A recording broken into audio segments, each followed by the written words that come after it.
దేవునికి స్తోత్రములు. Hallelujah. Merry Christmas to everyone. God is love. Praise the Lord. Hallelujah. మీరు ప్రతిరోజు దేవుని సన్నిధికి వెళ్తున్నారా? అయితే దేవుని సన్నిధిలో నువ్వు ఏమని మొర పెడుతున్నావు? ఈ లోక సంబంధమైన విషయాల సంతోషాల కోసమా, లేక పరలోక సంబంధమైన నిత్య జీవం కోసమా? కొంతమంది ప్రార్థనలు ఎలా ఉంటాయంటే, చాలా రోజుల నుంచి నేను చర్చికి వస్తున్నా, ప్రార్థన చేస్తున్నా, కానీ దేవునికి కారు అడిగాను ఇవ్వలేదు, బైక్ అడిగాను ఇవ్వలేదు, మంచి ఇల్లు అడిగాను ఇవ్వలేదు. ఎలా ఉంటాయి మన ప్రార్థనలు?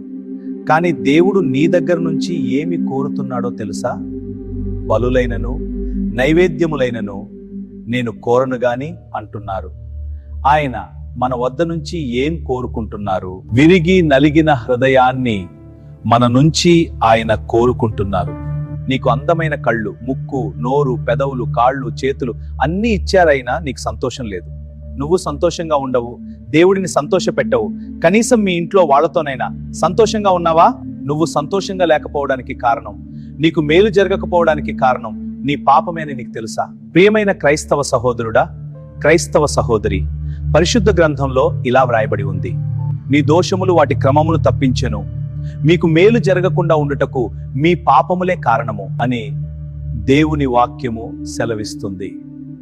అయితే నీ పాపం పోవాలంటే మొదటిగా నువ్వు దేవుని సన్నిధిలో దేవుని ఎదుట నీ పాపములను ఒప్పుకొని విడిచిపెట్టగలగాలి. దేవుని పరిశుద్ధ రక్తంలో నువ్వు కడగబడాలి. దేవుని కొరకే జీవించాలి. నువ్వు పాపములో ఉంటూ, పాపము చేస్తూ, పాపములోనే జీవిస్తూ నువ్వు ఎన్ని ముసుగు ప్రార్థనలు చేసినా అవి దేవుని సన్నిధికి చేరవు.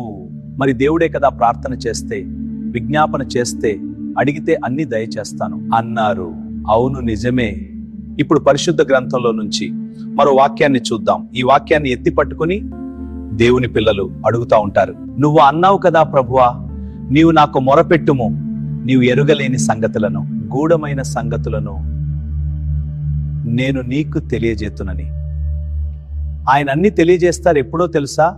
నీలో స్వార్థం లేనప్పుడు, నీలో అసూయ లేనప్పుడు, నీలో పగ, ప్రతీకారం లేనప్పుడు, ఈర్ష్య, ద్వేషం లేనప్పుడు, నీలో కుట్రలు, కుతంత్రాలు లేనప్పుడు, నీలో పాపం లేనప్పుడు, నువ్వు పరిశుద్ధంగా జీవించినప్పుడు, నీలో ఉన్న గర్వాన్ని, అహంకారాన్ని వదిలిపెట్టినప్పుడు అప్పుడు దేవుడు నీతో మాట్లాడుతాడు. కానీ ఇవి విడిచిపెట్టని వాళ్లతో దేవుడు ఏమంటున్నాడో చూద్దామా? విననేరకయుండినట్లు ఆయన చెవులు మందము కాలేదు, రక్షంపనేరకయుండినట్లు ఆయన హస్తము కొరస కాపడలేదు. నీకును మీ దేవునికి మధ్య మీ పాపములు అడ్డుగా వచ్చి నిలిచెను గనుక ఆయన మీ ప్రార్థన విననేరకయున్నాడు. ప్రియమైన క్రైస్తవ నేస్తమా, పాపం చేస్తూ దేవుని సన్నిధికి రాకు. దేవుని సన్నిధికి వస్తే పాపం చేయకు. నిన్ను మార్చాలన్న దేవుణ్ణి, దేవుని సేవకుల్ని ఎప్పుడు మార్చాలని చూడకు. ప్రియమైన క్రీస్తు సంఘమా, పరిశుద్ధంగా జీవిద్దాం, దేవుని కృపలో సాగుదాం. మరి ఇప్పుడు ప్రార్థన చేసుకుందామా? అందరూ మోకరించండి. ప్రార్థన.